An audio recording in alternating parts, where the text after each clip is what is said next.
স্ক্রিনে আমরা যেই পাখিটা দেখতে পাইতেছি, তো এটার নাম হচ্ছে মাস্কড ফিঞ্চ।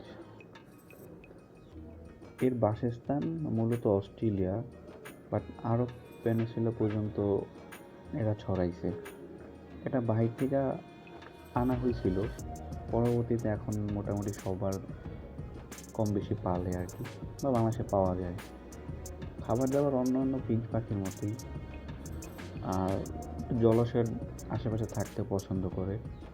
তো সেই ক্ষেত্রে এরা একটু পানিতে গোসল করতে বা একটু লাফালাফি বা একটু উড়ন্ত বা একটু চঞ্চল টাইপের পাখি।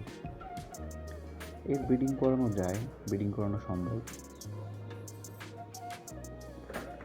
আর পাখিটা দেখেন অনেক সুন্দর দেখতে। ফিঞ্চের কিন্তু অনেকগুলো ভ্যারাইটিস আছে, তার মধ্যে এও একটা।